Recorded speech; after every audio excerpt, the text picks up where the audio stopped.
আসসালামু আলাইকুম।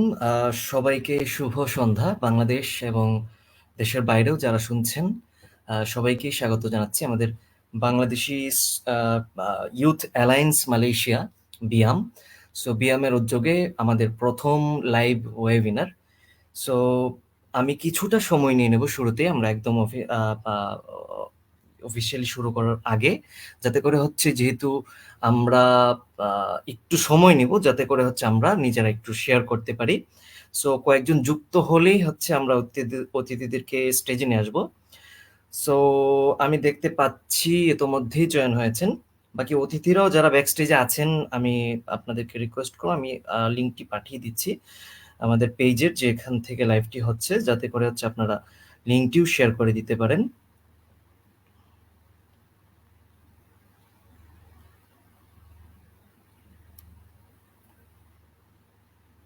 ওকে। সো কয়েকজন যুক্ত হয়েছেন। আপনারা যারা দর্শক ইতোমধ্যেই হাসান এমডি আতিক, আসসালামু আলাইকুম। ওয়ালাইকুম আসসালাম।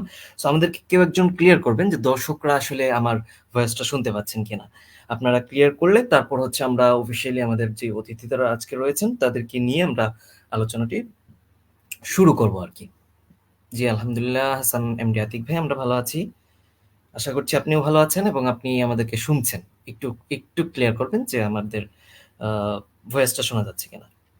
আর ইন দ্য মিন টাইম আমি হচ্ছে আমাদের সব জায়গায় আমরা এটাকে একটু শেয়ার করে দিচ্ছি।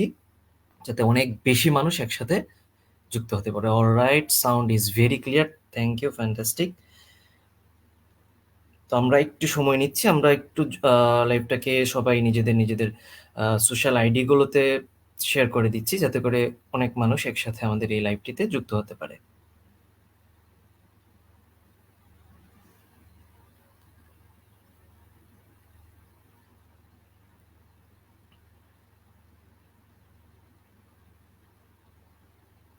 আপনারা যারা দর্শক ইতোমধ্যেই যুক্ত হয়েছেন, আমি আপনাদের সবাইকে বলব একটু কমেন্টে জানান আপনারা কে কোথা থেকে যুক্ত হয়েছেন, কোত্থেকে দেখছেন আমাদের সাথে।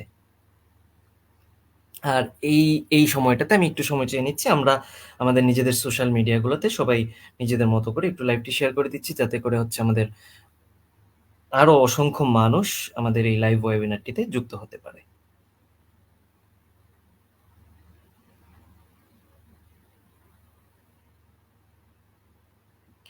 ওকে।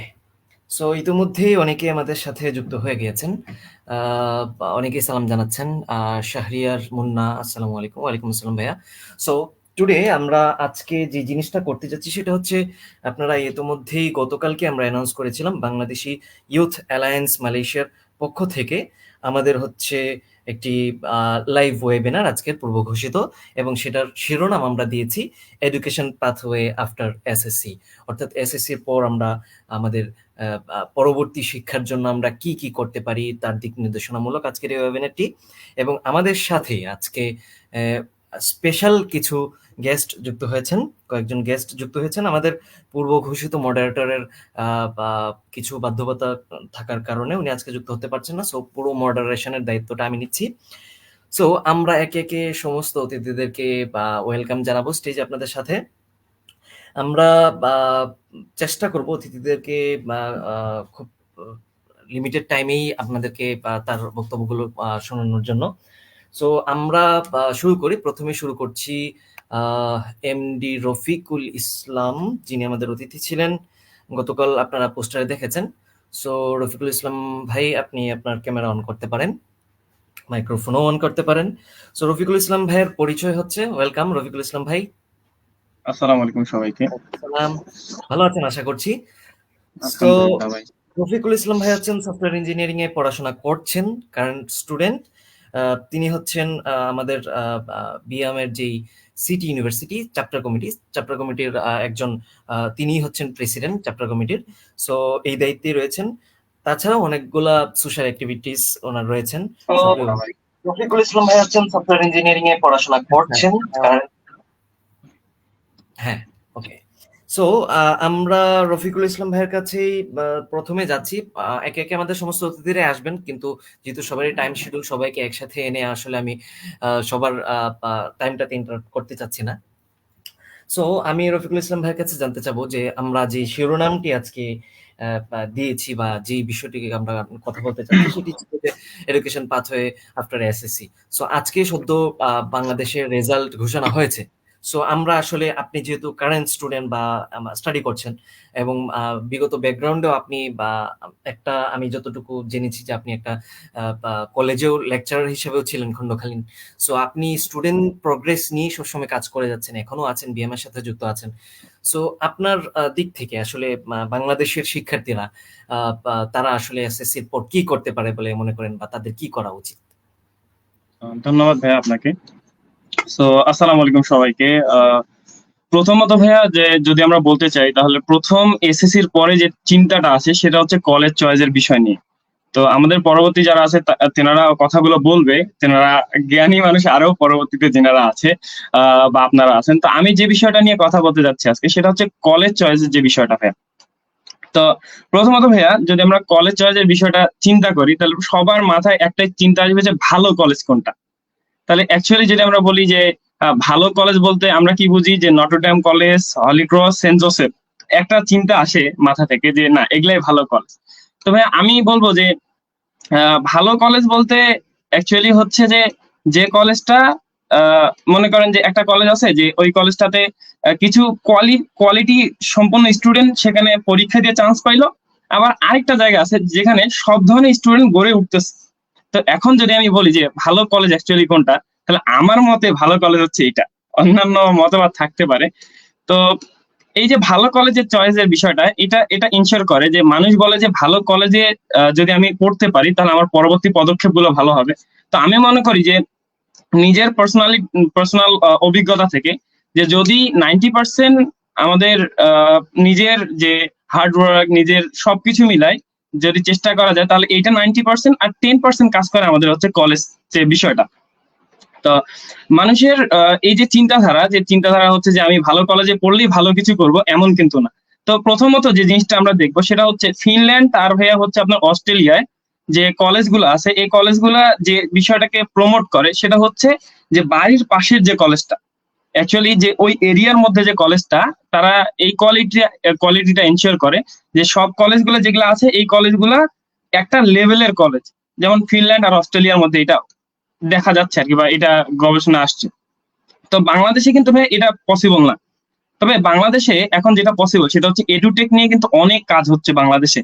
এডুটেকের একটা একটা ছোট্ট গ্রাম থেকে একটা ভালো স্টুডেন্ট পড়ে ভালো কিছু করতে পারতেছে, আমরা যেটা দেখলাম কিছুদিন আগে।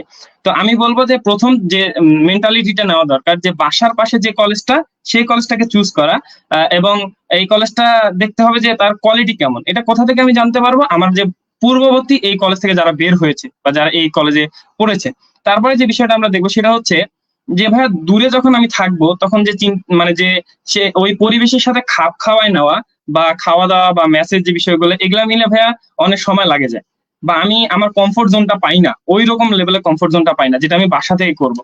তো আমি বলবো সবার উদ্দেশ্যে যারা এসএসসি পরীক্ষা দিয়েছে এবছর, এবং আমার যারা স্টুডেন্ট আছে এবছর যারা পরীক্ষা দিয়েছে, তো সবার উদ্দেশ্যে এটাই বলা যে এই যে কলেজের চয়েসের যে বিষয়টা, এটা সবচেয়ে বেশি মাথায় রাখতে হবে।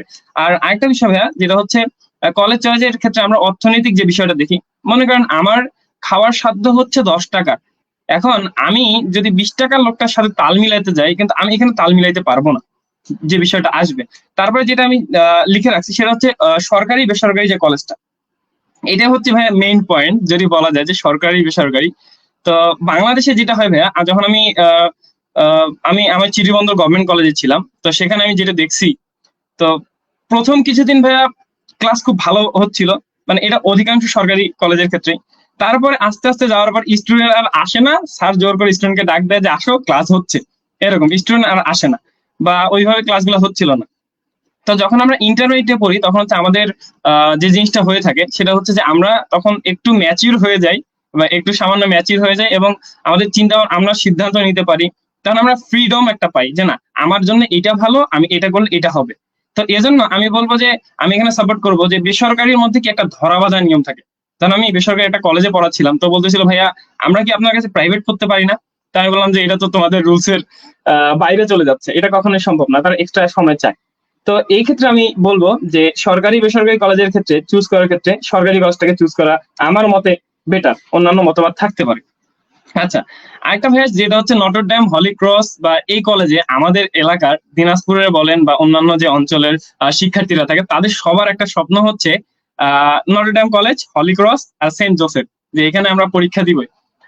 তো যখন তারা পরীক্ষা দিতে যায় সেখানে কিন্তু সব স্টুডেন্ট যারা আছে এখানে কিন্তু আপনার শহরের স্টুডেন্ট থাকে, গ্রামের স্টুডেন্ট থাকে, এবং ক্যাপিটালের মধ্যে বিভিন্ন জেলা মিলে একটা সেন্ট্রালে সবাই আসার ট্রাই করে। তো এইখানে প্রথম কিছুদিন মানিয়ে নেওয়া কিন্তু ভাইয়া খুবই প্রবলেম, কারণ আমি একটা রেঞ্জে ছোটবেলা থেকে বড় হয়েছি। এখন আমার সাথে আমি কুয়ালালামপুরে পড়তেছি, এখন যদি আমাকে কেউ হুট করে জার্মানি বা আমেরিকার কোনো সিলেবাসে পড়ায়, আমি কিন্তু সেখানে তাল মিলাইতে পারবো না।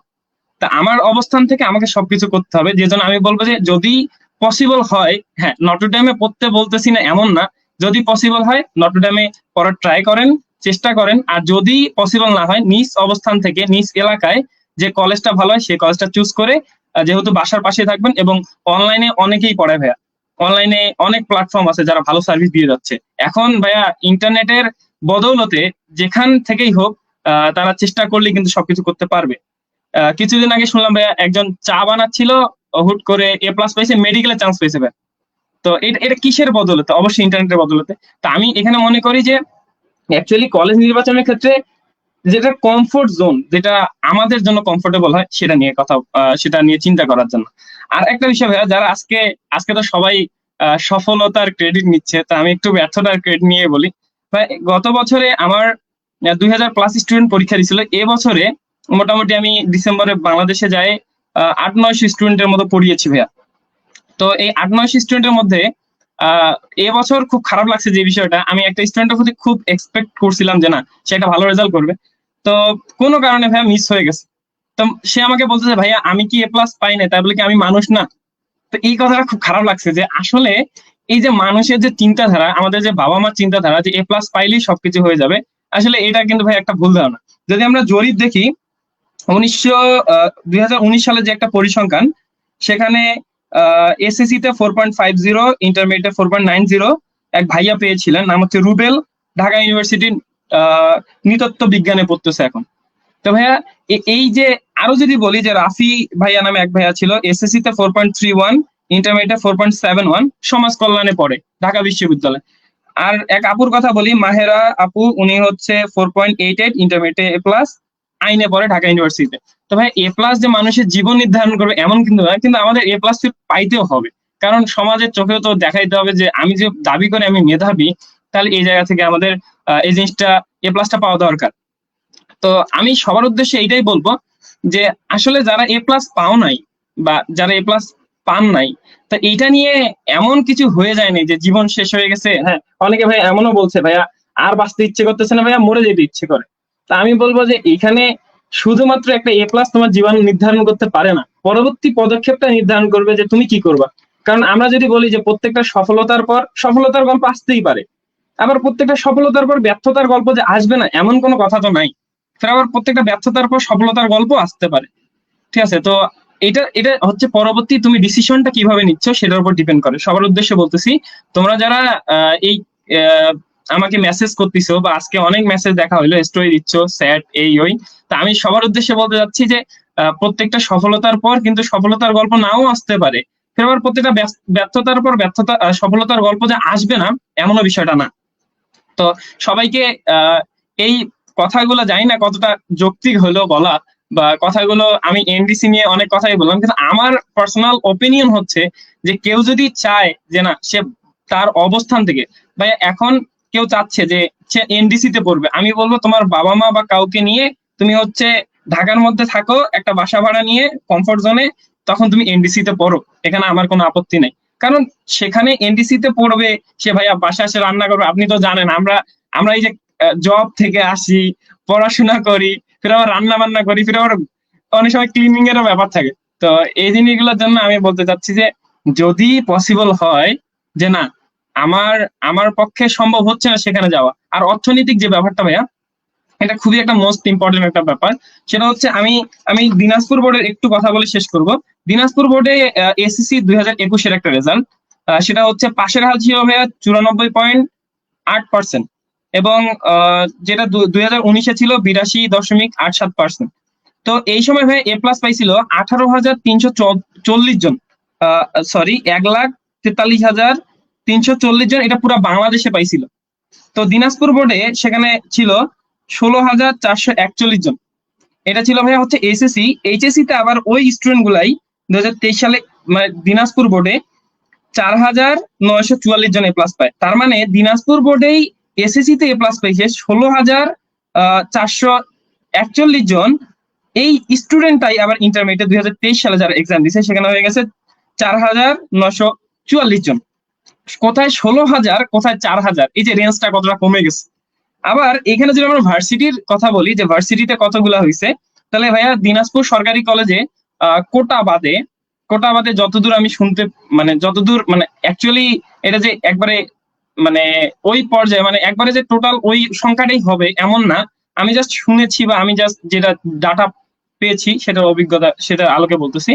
তো এখানে ভাইয়া মোটামুটি কোটা ছাড়া 400 না 300 প্লাসের মতো স্টুডেন্ট কোটা ছাড়া কিন্তু ভার্সিটিতে চান্স পেয়েছে। তাহলে ভাইয়া এখানে 16,000 আমাদের 16,000 স্টুডেন্ট ছিল এসএসসি তে, অ্যারাউন্ড 17,000, সেখান থেকে কমে আসলো 4,000 এবং ভার্সিটিতে চান্স পাইলো 400।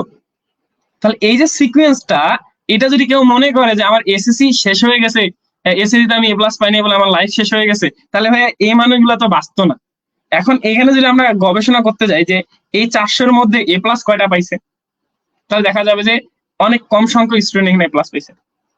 গুচ্ছতে ভাইয়া বেশিরভাগ স্টুডেন্ট কিন্তু দেখবেন যে 4.50 আপ, 4.80 আপ, 4.90 এই রিলেটেড রেজাল্টের স্টুডেন্ট গুলাই চান্স পায় বা আরো পায়, কিন্তু এদের কথা আমি উল্লেখ করলাম আর কি। তো ভাইয়া আরেকটা লাস্ট কথা বলে আমি শেষ করব, সেটা হচ্ছে আমার স্কুল ছিল সিটি স্কুল অ্যান্ড কলেজ, চিরির বন্দরে আমি পড়তাম দিনাজপুর জেলার। তো ভাইয়া সেখানে 2019 সালে যখন আমরা এক্সাম দেই তখন আমাদের ওই স্কুল থেকে একটা স্টুডেন্ট এ প্লাস পায়। মানে চিরিবন্দর এমন একটা জায়গা যেখানে মানে যারাই পরীক্ষা দেয় মোটামুটি যতগুলো স্টুডেন্ট পরীক্ষা দেয়, এবছর আমাদের স্কুল থেকে 120টা পাইছে। তো যতগুলো স্টুডেন্ট থাকে ততগুলো যদি পরীক্ষা দেয় ততগুলোই কিন্তু এ প্লাস পায়, দুই একটা মিস যায়। তো ওই সময় ভাইয়া একটা কিন্তু আমরা এ প্লাস পাইনি, আমিও পাইনি, কেউই এ প্লাস পাইনি। তো ওই জায়গাটাতে আমরা যখন এ প্লাস পাই নাই, তো সবার আশা ছিল, আমার আব্বুর আশা তখন ভাঙে গেছে। আর আর আমাকে তখন মানে আমাকে এনডিসির এক্সাম তো দূরের কথা, আমি তখন আমি আমার এলাকার কলেজে ভর্তি হই পরবর্তীতে।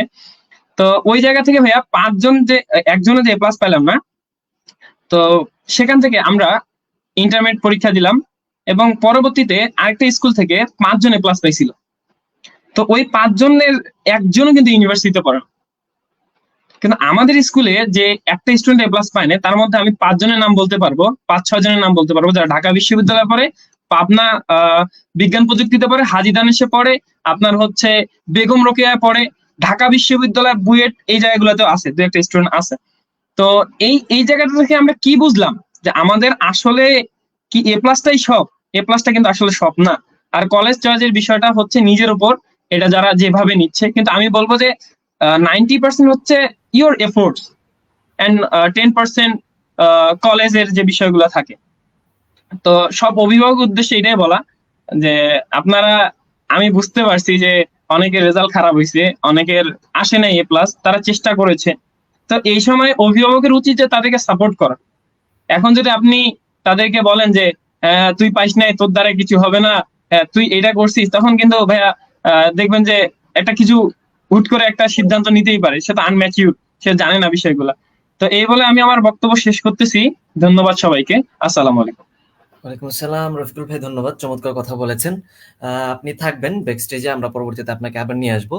সো ভাই বলছিলেন যে আসলে কিছু বিষয়গুলো নিয়ে ওনার অভিজ্ঞতা থেকে। তো এখন আমরা আমাদের পরবর্তী অতিথিদের কাছে চলে যাব। আমাদের সাথে যুক্ত আছেন খায়রুজ্জামান ভাই। খায়রুজ্জামান ভাই, আপনি হচ্ছে আপনার ক্যামেরা অন করতে পারেন, you are on floor on stage. So Khairuzzaman ভাই আমাদের সাথে যুক্ত হয়েছেন। আপনি ইতিপূর্বে ইয়েতে দেখেছেন, পোস্টারে দেখেছিলেন যে আমাদের অতিথি হিসেবে। সো উনি এখনই স্ক্রিনে চলে আসবেন আশা করছি, এই তো চলে এসেছেন। সো আসসালামু আলাইকুম খায়রুজ্জামান ভাই, ধন্যবাদ আমাদের সাথে যুক্ত হওয়ার জন্য। ওয়ালাইকুম ছোট্ট করে আসসালাম আমি ভাই। একটু খায়রুজ্জামান ভাইয়ের পরিচয়টা দিয়ে দিই। অনেকগুলো পরিচয় রয়েছেন, বাকি দুইটা পরিচয় আমি নিজে থেকে দিতে স্বাচ্ছন্দ্য বোধ করবো। সেটা হচ্ছে উনি খুলনা ইউনিভার্সিটি থেকে এমফিল সম্পন্ন করে মালয়েশিয়া এসেছেন, এবং মালয়েশিয়ান একটি রেপুটেড ইউনিভার্সিটি ইউকেএম, যেটি শুধু মালয়েশিয়া না, বিশ্বের মধ্যে প্রথম সারির ইউনিভার্সিটিগুলোর মধ্যে একটি। সো সেই ইউকেএম এ উনি হচ্ছেন পিএইচডি করছেন। সো এই হচ্ছে ভাইয়ার সংক্ষিপ্ত পরিচয়টা। সো ভাইয়াকে আমি আবারও একটু স্মরণ করে দিই, আমার যে সাবজেক্টটা ছিল সেটা হচ্ছে education pathway after SSC. So আজকে রেজাল্ট হয়েছে দুপুরবেলা। সো এখন এই টাইমটা অনেক কিছুই হয়। সো এই একটা পিক আওয়ারে বসে আপনি তাদের জন্য আপনার এক্সপিরিয়েন্স থেকে কি বার্তা দিবেন? যাই হোক, আমি শুরুতে সবাইকে যারা নতুন পাস করছে তাদেরকে কংগ্রাচুলেশন দিয়ে আমি শুরু করতে চাই। Congratulation to all of you, and specially আমি থ্যাঙ্কস জানাতে চাই জাফর ভাই আপনাকে, এবং আপনারা যারা আজকে এই প্রোগ্রামটা অ্যারেঞ্জ করছেন স্পেশালি। কারণ হচ্ছে আমরা আমাদের স্টুডেন্ট লাইফে দেখছি, আমরা ইন্টারমিডিয়েট পাস করার পরে আমরা চিন্তা করতাম যে এখন আমাদের নেক্সট ডিরেকশন কি হবে। আমি মনে করি এখনকার স্টুডেন্টরা যথেষ্ট সৌভাগ্যবান যে তারা এসএসসি পাশের পরেই তারা এই ডিরেকশনটা পাচ্ছে। আমার মনে হয় তথ্যের অবাধ প্রবাহের কারণে তারা এই সুবিধাটা পাচ্ছে, এবং আমার মনে হয় এটা হচ্ছে যে এখনকার মানে বর্তমান সময়ে সবচেয়ে গুরুত্বপূর্ণ জিনিসটা হচ্ছে তথ্য। যাই হোক, এরপরে জুনিয়রদের জন্য আমার সবচেয়ে বলা যেটা সেটা হচ্ছে যে জুনিয়ররা অনেক সময় কি করে, অনেকেই এসএসসি তে রেজাল্ট যদি একটু খারাপ হয় সেক্ষেত্রে চেষ্টা করে ইন্টারমিডিয়েটে তাদের সেকশনকে চেঞ্জ করা। ভুলেও কোনো স্টুডেন্ট যেন এটা না করে। কারণ হচ্ছে একটা সায়েন্সের স্টুডেন্টের অপরচুনিটিটা হিউজ। আমার কাছে মনে হয় বাংলাদেশে এখন এই বছরে এসএসসি পাস করছে মনে হয় 1,82,000 বা এমন কিছু, বা এ প্লাস পাইছে এমন, মানে হিউজ সংখ্যা। আপনি যদি সংখ্যার বিচারে দেখেন তাহলে এদের হয়তো 10% পাবলিক বিশ্ববিদ্যালয়ে পড়তে পারবে না, তাহলে বাকি স্টুডেন্টরা যাবে কোথায়? আসলে আসলে আমাদেরকে উচিত এই স্টুডেন্টদেরকে কাউন্সিলিং করা, যে সে বাংলাদেশে জন্মগ্রহণ করছে, আল্লাহ তাকে ট্যাগ লাগাই দেয়নি যে সে বাংলাদেশেই পড়বে, সে সারা পৃথিবীতে পড়বে।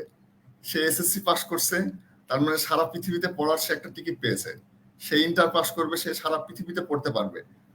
আমার মনে হয় স্টুডেন্টদেরকে এখনই এইভাবে গাইড করা উচিত যে সে শুধুমাত্র বাংলাদেশের সন্তান না, সে সারা পৃথিবীর সন্তান। তার সারা পৃথিবীতে পড়ার মতো ন্যূনতম যোগ্যতা সে অর্জন করছে। এখন যেটা করা উচিত আমাদের স্টুডেন্টদের, সে এসএসসি পাস করছে, তার মানে সে তার 50% টিকিট সে পেয়ে গেছে, অথবা চাইলে সে এটা দিয়েও সে এখন কিন্তু অ্যাব্রডে পড়ালেখা করতে পারে, কিন্তু সেক্ষেত্রে হয়তো অপরচুনিটিটা কম।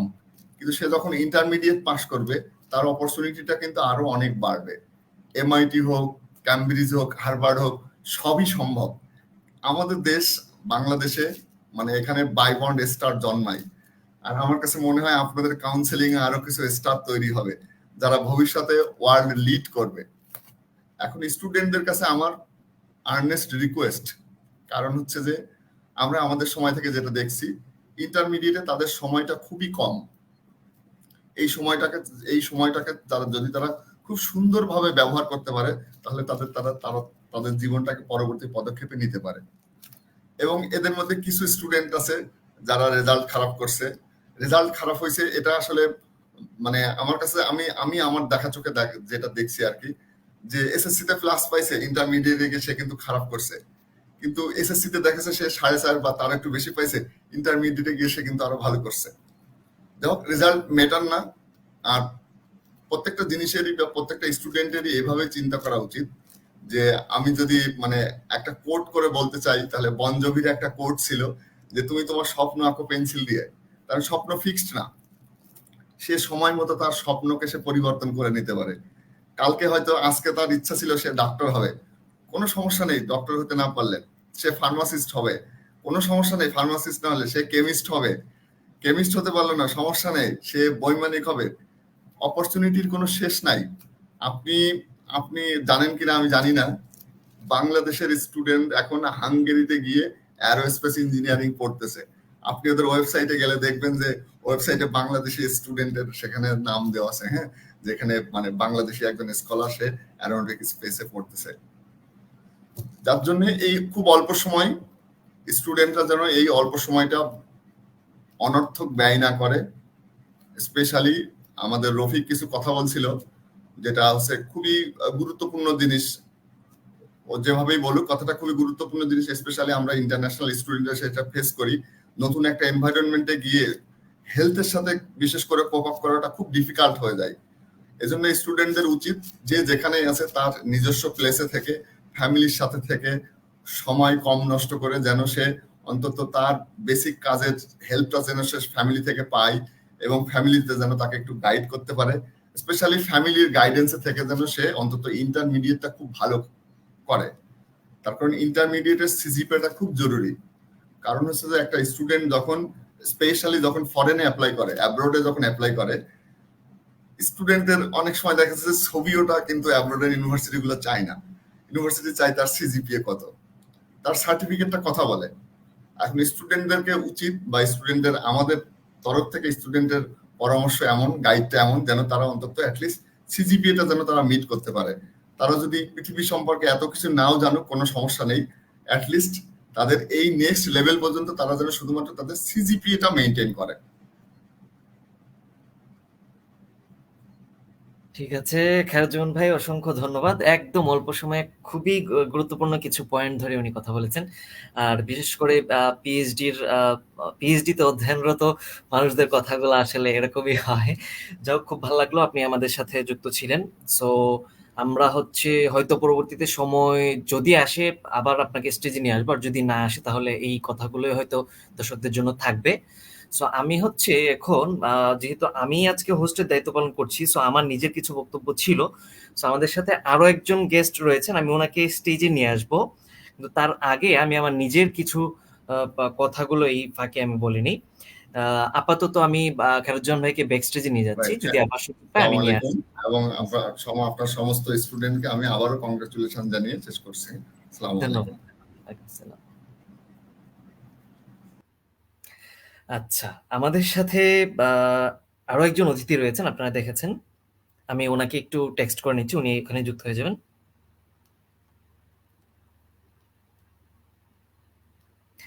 সো যারা ইতিমধ্যে যুক্ত হয়েছেন সবাইকে ধন্যবাদ। আমরা আজকে যারা এসএসসি পাশ করেছেন সবাইকে অনেক বেশি শুভকামনা এবং অভিনন্দন, যে এই একটি সময় অনেক প্রতীক্ষার পর, আর বিশেষ করে এর আগে খুব সম্ভবত আপনাদের যে যে ডিসি বা যে এসসি যে স্টেজটা ছিল সেটা একটা উলটপালট অবস্থায় ছিল কোভিড মহামারীর পরবর্তী সময়টাতে। আপনারা ওই সময়টার মধ্যে দিয়ে পার হয়েছেন।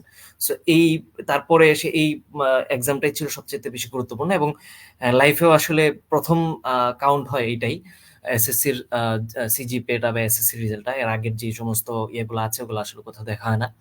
সো এই গুরুত্বপূর্ণ একটি স্টেজ আপনারা পার করে চলে এসেছেন। সো এই জন্য আপনাদেরকে আপনারা মানে এখন বুঝতে পারছেন না যে কতটুকু পথ আসলে পাড়ি দিয়ে দিয়েছেন। সো একটা সময় বুঝবেন। তো এই মোমেন্টে এসে, যেহেতু শুরুর একটা বিষয়, শুরুতেই যদি কারোর রেজাল্ট একটু খারাপ হয়, একটু ধাক্কা লাগতে পারে, ঠিক আছে? সো ধাক্কা লাগার পরে যদি এটাতে, আমাদের দুইজন গেস্টই এটা বলেছেন যে এই সময়টা কোনোভাবে এদিক সেদিক যেন না হয়ে যায়।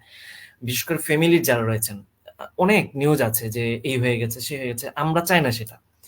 বিশেষ করে এখানে অভিভাবক যদি কেউ দেখে থাকেন, বা আপনাদের ছোট ভাই যারা এসএসসি দিয়েছেন আপনারাও যদি কেউ দেখে থাকেন এখানে, তাহলে আমরা বলবো যে এসএসসির সিজিপিএটা, আমাদের খায়রুজ্জামান ভাই বলছিলেন এইচএসসির সিজিপিএ এর কথা, ওটা একটা জিনিস ম্যাটার করে, কিন্তু বাংলাদেশের প্রেক্ষাপটে এসএসসিটাও ম্যাটার করে। কিন্তু তারপরেও এটা সীমিত সময়ের জন্য, এসএসসির সিজিপিএ বা এইচএসসির সিজিপিএ সীমিত সময়ের জন্য একটা ম্যাটার করবে। এখন যাদের সিজিপিএটা খারাপ হয়েছে, আমি মানে শতভাগ নিশ্চয়তা দিয়ে বলতে চাই যে এই সিজিপিএ আপনার কর্মজীবনে কোনো কাজে আসবে না, একদম নিশ্চিতভাবে বলতে পারি। কারণ এই সিজিপিএটা জাস্ট আপনার একটা স্টেজ থেকে আরেকটা স্টেজে সুইচ করার সময় দরকার পড়ছে। তো সামহাও আপনি যদি সুইচটা করে ফেলেন, সাপোজ আপনার এইচএসসির পরে আপনি যখন বিশ্ববিদ্যালয়ে যাবেন তখন এই দুইটা সিজিপিএ কাউন্ট হয় বাংলাদেশে, আর বাইরের দেশগুলোতে পড়তে আসলে শুধুমাত্র এইচএসসিটা কাউন্ট হয়। তো আমি বাইরের দেশের পড়াশোনার বিষয়ে আমি আলাদাভাবে একটু বলবো সংক্ষেপে। কিন্তু এই ছিল মানে যে জিনিসটা বলার, যে কোনো কারণে সিজিপিএ যদি মানে কম চলে আসে, বা মানে রিকোয়ারমেন্ট প্রত্যাশা অনুযায়ী ফুলফিল না হয়, তাহলে হচ্ছে এটা নিয়ে হেজিটেশনে ভোগ করা যাবে না। ঠিক আছে? সো আমাদের অতিথি যিনি ছিলেন উনিও একজন পিএইচডি স্কলার, হাসানুল বারী ভাই। তিনি ঢাকা বিশ্ববিদ্যালয় থেকে অধ্যয়ন করেছিলেন। সো ওনাকে আমি রিচ করার চেষ্টা করছিলাম, হয়তো কোনো কারণে অফলাইনে আছেন। যাই হোক, উনি আসলে আমি ওনাকে যুক্ত করবো। তো আমি যে জিনিসটা আফটার এসএসসি ইউর পাথওয়ে, ঠিক আছে, সো আপনার পাথওয়ে আসলে কি হতে পারে আমি একদম সংক্ষেপে কিছু দিক নির্দেশনা দেই। সেটা হচ্ছে, যদি কেউ, এখানে দুইজন বক্তাই বলেছেন যে কমফোর্ট জোনে থাকা, সো এটা তো অবশ্যই প্রথম প্রিপারেশন এড়িয়ে থাকবে, বা অনেকেই এটাই বলে, কারণ হচ্ছে আপনি মাত্র এসএসসি, আপনি এনাফ ম্যাচিউরড না। সো আপনার জন্য কমফোর্ট জোনে থেকে কলেজ লাইফটা শুরু করা বা কলেজ লাইফটা শেপ করা, দ্যাটস গুড। এখন কেউ কেউ আছেন যে না, শুরু থেকেই সে কিছু তো এক্সট্রাঅর্ডিনারি থাকে না, যে শুরু থেকেই সে বাইরে পড়াশোনা করতে চায় বা দূরে দূরে থাকতে চায় বা নিজে একটা কিছু করতে চায়, এরকম অনেকেই থাকে। সো তাদের জন্য হচ্ছে আমার যেই পাথওয়েটা বলে দেওয়া, সেটা হচ্ছে যে দেশের বাইরে এনাফ জায়গা আছে আপনি পড়াশোনা করতে পারবেন, এবং এটা নিয়ে আমার নিজস্ব একটা মতবাদ রয়েছে, বা আমার একটা স্টেটমেন্ট রয়েছে। সেটা হচ্ছে, যারা বাইরে আসতে চায় তাদের জন্য বাংলাদেশের মানুষ চিন্তা করে, ওরা বলে এটা আমাকে নিজেও, আমিও যখন বাইরে আসতে চেয়েছিলাম আমাকে এটাই বলছিল যে তুমি মাত্র এইচএসসি শেষ করছো, মানে ইন্টারমিডিয়েট শেষ করেছো, তুমি অনার্সটা করে তারপরে যাও মাস্টার্স করতে যাও। বা কেউ কেউ এটা বলে তুমি মাস্টার্স করে পিএইচডি করতে বাইরে যাও, আপাতত মাস্টার্সটা বাংলাদেশে করো। কিন্তু আমার নিজস্ব থিঙ্কিং হচ্ছে, না, বাইরে যদি আপনি পড়তে চান তাহলে আপনি যত আর্লি স্টেজে চান, মানে ওইটা পারলে ওইটা চলে আসেন। কেন?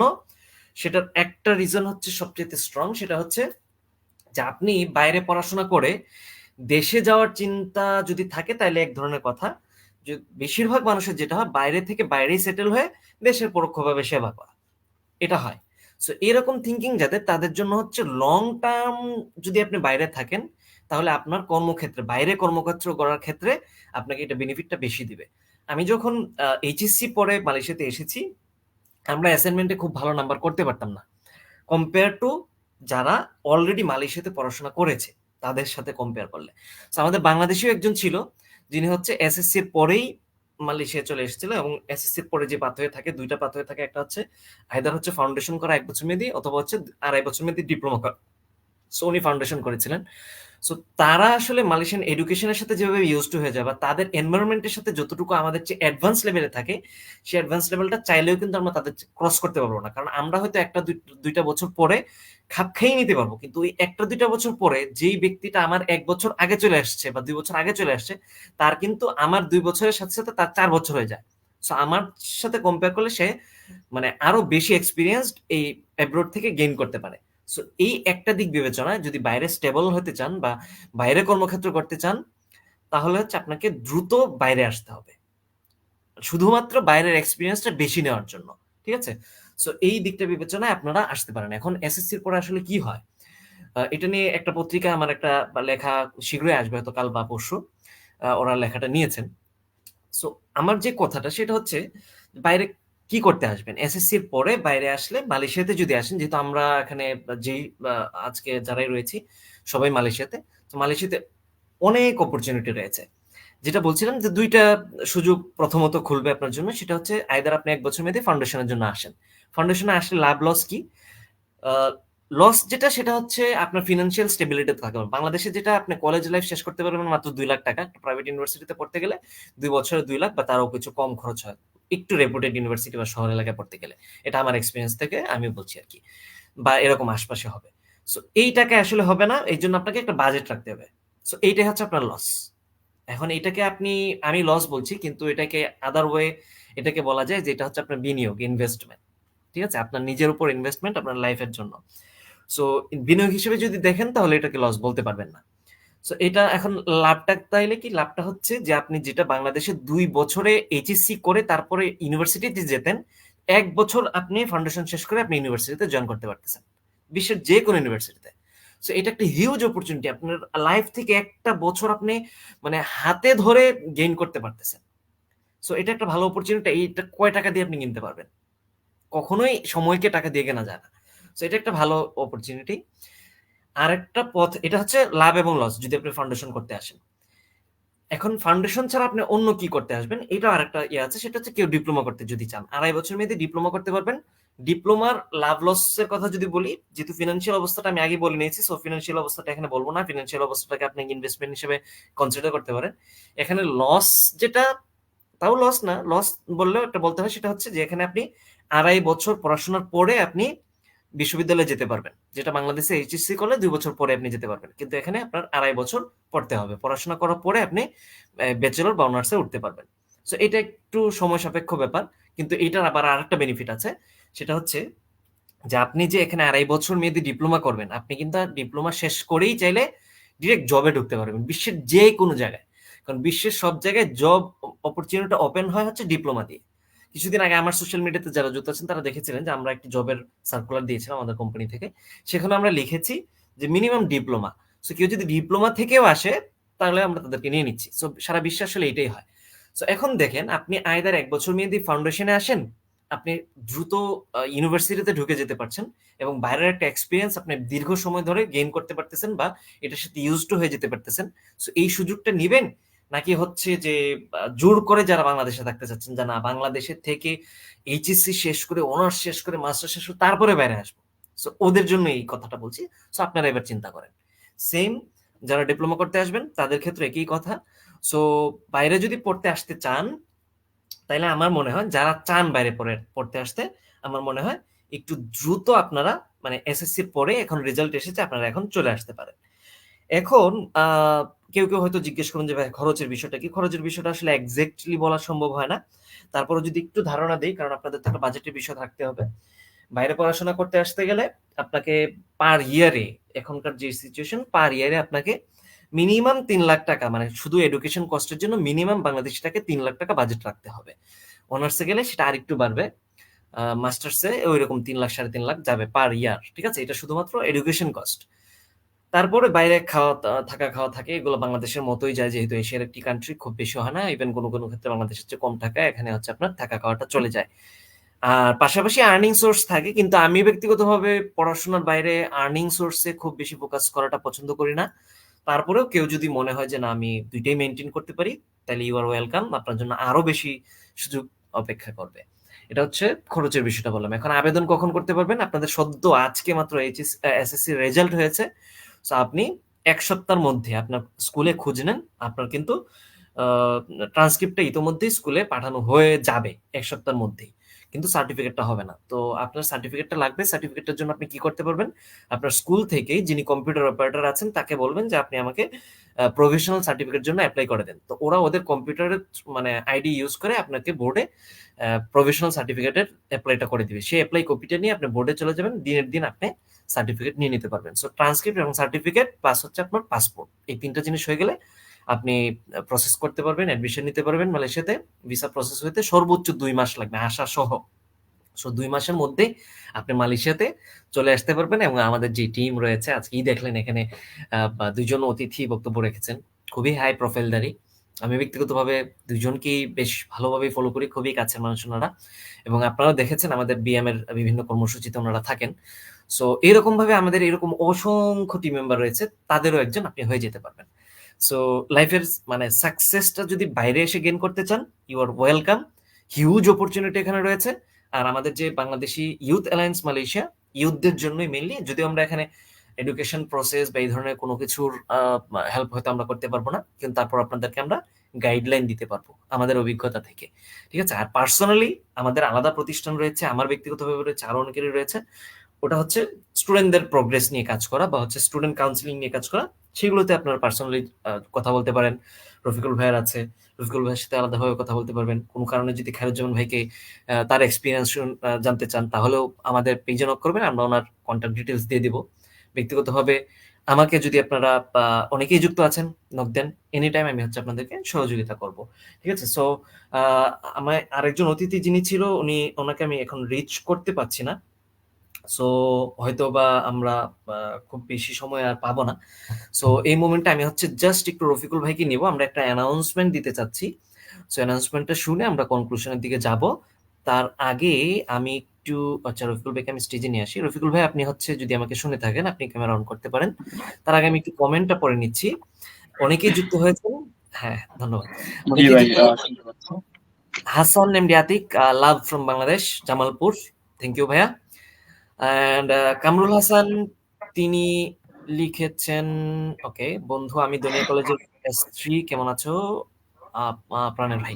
উনি হচ্ছেন আমার সহপাঠী। আমি দনিয়া কলেজ থেকে এসেছিলাম। আমি ছিলাম S1 এ, সেকশন 1, উনি সেকশন 3। ধন্যবাদ আমাকে মনে রাখার জন্য। সুমন হ্যালো স্যার লিখেছেন। হ্যালো, ধন্যবাদ যুক্ত হওয়ার জন্য। আমাদের সাথে আছেন মাহমুদুল হাসান ভাই ভোলা থেকে, আপনাদের সাথে আছে। অনেক অনেক অনেক ধন্যবাদ আমার সাথে যুক্ত হওয়ার জন্য। সো আরো অনেক মানুষ রয়েছেন। কুড়িগ্রাম থেকে দেখছেন আমাদের ওয়াজকুর রহমান ভাই, তারপর হচ্ছে জামালপুর থেকে আরো একজন রয়েছেন আমাদের আরিফ হোসেন ভাই। সো অনেক জায়গা থেকে আপনারা যুক্ত ছিলেন। সো এখন আমি একটু রফিকুল ভাইয়ের কাছে যাই, যে আমরা একটু আলোচনা করছিলাম যে আসলে আমরা স্টুডেন্টদের জন্য স্পেসিফিকলি আমরা আসলে কি থিঙ্কিং করছি বা কি করতে পারি এই বিষয়গুলো। সো ছোট্ট একটা অ্যানাউন্সমেন্ট, হয়তো রফিক ভাই একটা হিন্টস দিবেন। সো রফিক ভাই আপনি বলেন। তো ভাইয়া, আমরা যেটা বাংলাদেশ ইউথ অ্যালায়েন্স মালয়েশিয়া, মানে আমরা যে সিটি ইউনিভার্সিটিতে যে বিষয়গুলো শুরু করেছি বা যে কর্মসূচিগুলো নেওয়া শুরু করেছি, আসলে আমাদের কর্মসূচিগুলো হচ্ছে ব্যতিক্রম ধর্মী। কারণ এর আগেই অনেক অর্গানাইজেশন ছিল, অনেকেই হয়তো এভাবে, আমি কখনো ভাইয়া এভাবে লাইভ দেখিনি, বা আমার যতদূর ইয়া ছিল। তো আমরা যে কার্যক্রমগুলো সামনে নিয়েছি, হয়তো আমরা বাংলাদেশি স্টুডেন্টদের জন্য এডুটেক নিয়ে কাজ করার কিছু চিন্তা ভাবনা নিয়েছি। যে বাংলাদেশে হয়তো আপনি দেখেছেন যে অনেকেই এডুটেক নিয়ে কাজ করতেছে। তো আমরা কি করব, আমরা এখান থেকে ফ্রি কিছু এডুটেক নিয়ে কাজ করার চিন্তা ভাবনা করেছি, যেখানে ভাইয়া দেখবেন যে যারা মালয়েশিয়া আসে, সাপোজ আমি মালয়েশিয়ার কথাই বলি, তো এখানে অনেক স্টুডেন্ট আছে যারা হচ্ছে আইএলটিএস এর স্কোর কিন্তু অনেক ভালো। তারা কিন্তু অবশ্যই আইএলটিএস দিয়ে আসে, বা তুলনামূলক তাদের স্পিকিং ফ্লুয়েন্সি কিন্তু মানে বাংলাদেশের, আমি ছোট করতেছি না, তারা তো সবসময় কথা বলতেই থাকে একটা ল্যাঙ্গুয়েজ ইউজ করে। তো তাদের যে ফ্লুয়েন্সি আমার মনে হয় যে তুলনামূলক একটু ভালো, বা বাইরের কান্ট্রিতে যারা থাকে। তো এখানে আপনি একটু দেখেন যে সেখানে যদি একটা ইংলিশ টিচার, যেটা আমরা বাংলাদেশে দেখতাম অনেক ইংলিশ টিচার বাংলাদেশে ক্লাস নেন, কিন্তু হচ্ছে ইংলিশের যে বিষয়গুলা তিনি পড়াইতে পারতেছে, কিন্তু ইংলিশ স্পিকিং এর যে বিষয়টা, এটা স্টুডেন্টকে ওইভাবে গড়ে তুলতে পারতেছে না। যেটা যেটা নিয়ে আমরা কাজ করব। এবং পরবর্তীতে আরেকটা জিনিস নিয়ে কাজ করতেছি আমরা। মনে করেন যে আমার ডিপার্টমেন্ট কি সফটওয়্যার ইঞ্জিনিয়ারিং। তো আমি যদি আমার কয়েকটা ফ্রেন্ড আছে, বা আমরা এখান থেকে আইইউএম এর অনেক বড় ভাইয়া আছে, আপনি আছেন মাসা ইউনিভার্সিটি থেকে, আপনার ব্যাকগ্রাউন্ড সিএসসি ছিল। তো যদি 10টা সফটওয়্যার ইঞ্জিনিয়ারিং স্টুডেন্ট আইসিটি পড়াচ্ছে, মনে করেন একটা হোয়াইট বোর্ডে 10টা software engineering student Python Python তো কিছু আছে প্রোগ্রামিং এ, মনে করেন যে আমি জাভার কিছু জিনিস শেখাচ্ছি, আপনি পাইথনে কিছু জিনিস শেখাচ্ছেন, বা ভাইয়া জাভা স্ক্রিপ্ট শেখাচ্ছে, বা আইআইএম ইউনিভার্সিটি মালয়ের কেউ কিছু শেখাচ্ছে। তো বিষয়টা তখন কেমন হবে? তো বিষয়টা তখন হচ্ছে গিয়ে আমরা তখন বুঝতে পারবো যে না, একটা একটা জিনিস, ছোট্ট একটা বিষয়কে আমরা এমন ভাবে উপস্থাপন করতেছি যেটা হয়নি। যেমন ভাই বাংলাদেশের যদি বইগুলোর দিকে আপনি তাকান, তাহলে দেখবেন যে আসলে বইগুলা, ওই যে 1998 সালের যে বইটা, ওই বইটার এখনকার বইটার মধ্যে যে বিষয়গুলা সব কিন্তু ভুলে গেছে। ঠিক আছে? তো আমরা এই প্ল্যান গুলা নিচ্ছি সামনে, যে এডুটেক নিয়ে একটা কাজ করা, এবং আমরা হয়তো এমনও কিছু করবো যে আমরা সফট কপি এখান থেকে সেন্ড করে দিব। একটা সময় আসবে যে না হয়ে গেছে, স্টুডেন্টের রেসপন্স পাচ্ছি আমরা, আমরা সফট কপি সেন্ড করে দিব। আর যে কাজগুলো নিয়ে আমরা কথা বলবো সেটা হচ্ছে ভাইয়া, যে বাংলাদেশি স্টুডেন্ট বলতে আমি এক মালয়েশিয়ান হচ্ছে আমাদের জিএম এর ছেলে, তো মোটামুটি আমাদের সাথে ইন্টার্নিং করতেছে, সিঙ্গাপুর থেকে পড়ছে উনি এফএমবি, আমাদের সাথে ইন্টার্নিং করতেছে। তো উনি উনি আমাকে একটা কথা বলছিল, আমি বললাম যে আমার তো প্ল্যান এগুলা, আমরা তো মালয়েশিয়াতে বাংলাদেশি স্টুডেন্ট নিয়ে কাজ করতে যাচ্ছি, তো অ্যাকচুয়ালি এই বিষয়গুলো কেমন হয়? তো বলতেছে যে এটা তো অনেক একটা ভালো উদ্যোগ, এটা এর আগে কোনো কোনো কান্ট্রির ছেলেমেয়েরা এভাবে করে নাই, বা বাংলাদেশি স্টুডেন্টরা যেগুলা আছে এদের, আমরা অনেক স্টুডেন্টের সাথে মিশছি। তো এদের মতো পরিকল্পনা, বা এদের মতো যে, যেমন দেখেন বাংলাদেশ, আমি বিওএসএম এর কথা বলি, বিওয়াইএম এর কথা বলি, বা বাংলাদেশ ইউনিয়ন স্টুডেন্টের কথা বলি, যে সবার কিন্তু দেখবেন যে কোনো না কোনো প্রোগ্রামের সাথে তারা জড়িত আছে। হয় পহেলা বৈশাখ, না হয় আমরা আমরা যে আমাদের প্রোগ্রাম গুলো করতে যাচ্ছি, হয়তো আমি অ্যানাউন্সমেন্টটা এখন দেওয়া উচিত মনে করতেছি না। আমাদের বাংলাদেশ ইউথ অ্যালায়েন্স মালয়েশিয়ার যে অ্যানাউন্সমেন্ট গুলো সামনে আসতে যাচ্ছে, হয়তো এটা বাংলাদেশে, মানে মালয়েশিয়ার মাটিতে বাংলাদেশি স্টুডেন্ট বলে যে কিছু আছে, যেমন শ্রমিককে যেভাবে দেখা হয় বাংলাদেশি লেবারদেরকে, যখন যাই আমরা পরিচয় দিই যে উই আর স্টুডেন্ট, দেন ভাই মানে থিঙ্কিং গুলো অন্য আসে। তা আমরা এই জিনিসটা করতে চাচ্ছি যে মানুষ চিনবে যে বাংলাদেশ থেকে শুধু লেবার আসে না মালয়েশিয়ায়, বাংলাদেশ ইউথ অ্যালায়েন্স মালয়েশিয়া থেকে আমরা এই জিনিসটা করবো ইনশাল্লাহ, যে বাংলাদেশ থেকে শুধু লেবার আসে না মালয়েশিয়ায়, বা বাংলাদেশি স্টুডেন্টরা যে কিছু করতে পারে, বা বাংলাদেশি ইউথরা যে কিছু করতে পারে, এটা নিয়ে আমরা কাজ করবো ইনশাল্লাহ। আর আরেকটা বিষয় ভাইয়া, যেটা আমরা ম্যারাথন দিচ্ছি সিটি ইউনিট থেকে, দেখবেন যে আমরা এই বিষয় নিয়ে কথা বলছি আর কি। তো ওরা বলছে যে ওদের কুয়ালালামপুরের যিনি ইনচার্জে আছে এই ইভেন্ট কোঅর্ডিনেটর, তাদের সাথে কথা বলতে। তো আমরা হয়তো নিউজ পেপারে আপনারা দেখবেন পরবর্তীতে, বা অন্য কোনো প্রোগ্রামে দেখবেন ইনশাল্লাহ। তো আমরা চেষ্টা করে যাচ্ছি যে না, বাংলাদেশকে এখানে নিয়ে আসার এই প্ল্যান পরিকল্পনাগুলো আছে, আরো অনেক আছে, ব্রডলি বলা যাচ্ছে না এই মুহূর্তে। তো আমি দুইটা কথা বলতে যাচ্ছি, যে মালয়েশিয়ার মধ্যে রিসেন্টলি আমরা একটা প্রোগ্রাম করতে যাচ্ছি, অনেক বড় প্রোগ্রাম, এবং এই প্রোগ্রামে হয়তো অনেকেই আসবে বাংলাদেশ থেকে।